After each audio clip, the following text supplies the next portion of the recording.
நீங்க அரசு தனியார் நிறுவனங்கள்ல தொழில் தேடுபவர்களாகவோ அல்லது தொழில் புரிபவர்களா, அப்ப இந்த வீடியோ உங்களுக்கு நாங்க பார்ப்போம்.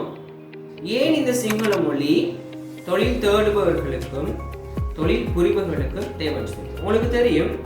இலங்கையை பொறுத்த வரைக்கும் சிங்கள மொழி அரசு மொழியாக கருதப்படும்.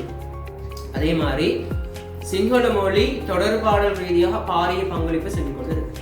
இப்ப நாங்க பார்ப்போம், தொழில் தேடுபவர்களுக்கு சிங்கள மொழி என்ன மாதிரி நன்மையை வழங்குன்னு சொல்லி உங்களுக்கு தெரியும். நிறைய தொழில் கோல் பண்ணும்போது, ஜாப் கோல் பண்ணும்போது அவங்க கூடுதலாக இந்த சிங்கள மொழி தேர்ச்சியை ஒரு தகமையாக கருதுறாங்க. அப்ப இது கூடுதலாக நீங்க பாத்தீங்கன்னு சொன்னா ஹெல்த் செக்டரா இருக்கட்டும், அல்லது ஐடி செக்டராக இருக்கட்டும், அல்லது மார்க்கெட்டிங்காக இருக்கட்டும், சேல்ஸாக இருக்கட்டும், தனியார் அரசு நிறுவனங்களாக இருக்கட்டும், அவங்களுடைய கஸ்டமர் ஃபீல்ட பாத்தீங்கன்னு சொன்னா சிங்கள ஒரு சூழலாக காணப்படுது.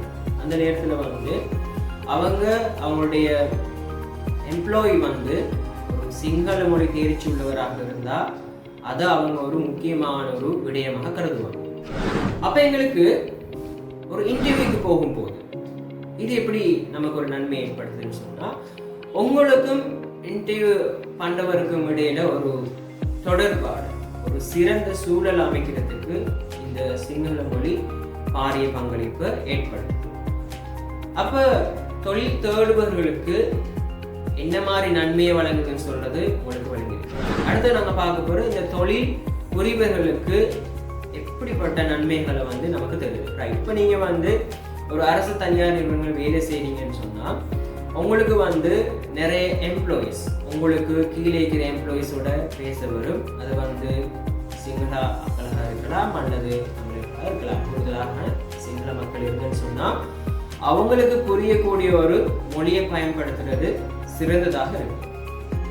அப்ப உங்களுடைய மேனேஜர் அல்லது உயர் அதிகாரியோட உங்களுடைய விடயத்தை நீங்க முன்வைக்கிறதுக்கு கட்டாயம் சிங்கள மொழி அவசியமாக கருதப்படும்.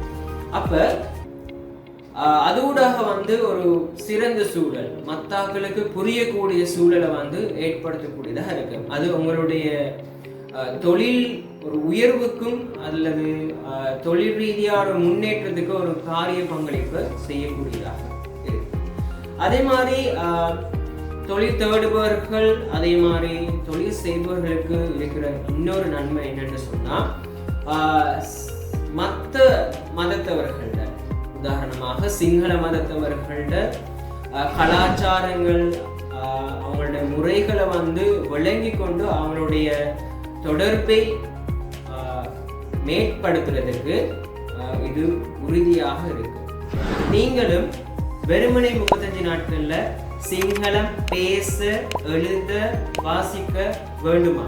அப்ப உடனே கீழே தெரிய நம்பருக்கு கான்டாக்ட் பண்ணுங்க, இல்லாட்டி வாட்ஸ்அப் மெசேஜ் போட்டு இப்பே கோர்ஸுக்கு ரெஜிஸ்டர் ஆகும்.